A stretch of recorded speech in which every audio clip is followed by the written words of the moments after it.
We're finally on episode 5, which means we are almost done with the series. Again, 8 episodes, too short for the first season, but whatever. Anyways, we obviously start out with the continuation of last episode, with the whole reveal of Garp being his grandfather.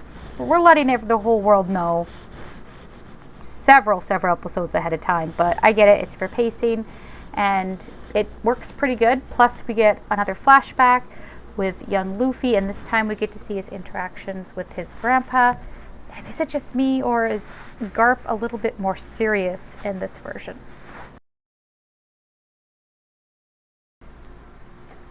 Based on the title card, I assumed wrongly that this was going to be very much the Sanji focused episode where we're introduced to him and we're going to have that whole thing play out. But it was a lie, because it's yet another episode that focuses a little bit more on Zoro. Now, Sanji was a focus, but there's just a lot going on.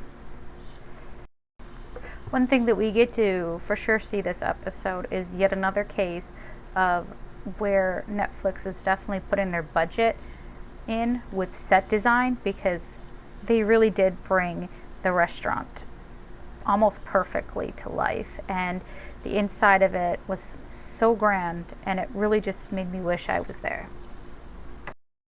Another thing I would like to note is that the way they brought Sanji's food to life was so visually appealing. My mouth was watering. Like, that food looks to die for.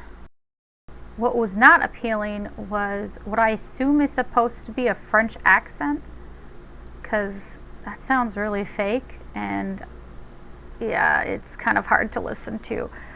Hopefully I can get used to it more in the next episode. The actor does deserve some props though, because I remember when he was first announced as Sanji and we saw a small clip of his kicks and they were not that great, and from this brief moment so far that I've seen, there's a huge improvement. You can tell he worked his butt off, and I applaud him. I would say the true star of this episode was probably Mihawk. Like, they didn't have to go as hard as they did, but they went an extra mile. Honestly, his whole persona in this reminded me of Wesley from The Princess Bride.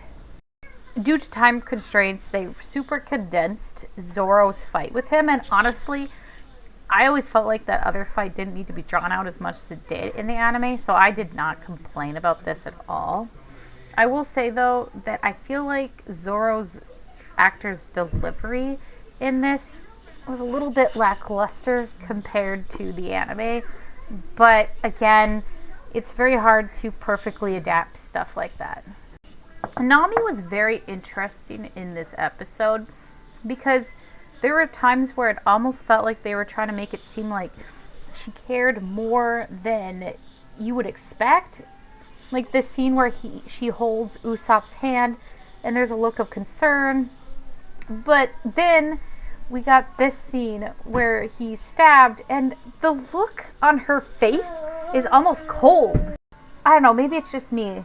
Let me know down below. Like, is anybody else getting mixed signals from this girl? Like, is it her acting? Is it the way she's portraying it on purpose?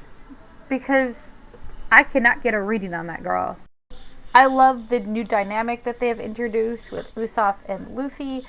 They're really making them seem even closer at the start than I feel like they made them appear in the anime. And I just really love these two. They have amazing chemistry together.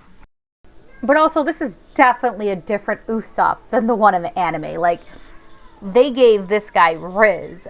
They are sparing no opportunity to show off that guy's chiseled chest. You know, like, the band is fine, and he knows it. Like, holy cow, the Riz that this version of Usopp has is unreal. All that aside, I just wish we saw more Sanji. I was really excited to meet him. He is definitely one of my more favorite Straw Hats. And issues aside, I'm hoping next episode will make up for the lack of Sanji and we'll get to see more of him. And I'm sure we're going to see a flashback of him as a kid. this episode was definitely more enjoyable than the last one, which I think I gave a 6 out of 10. All in all, I think I will give this episode a 7 out of 10.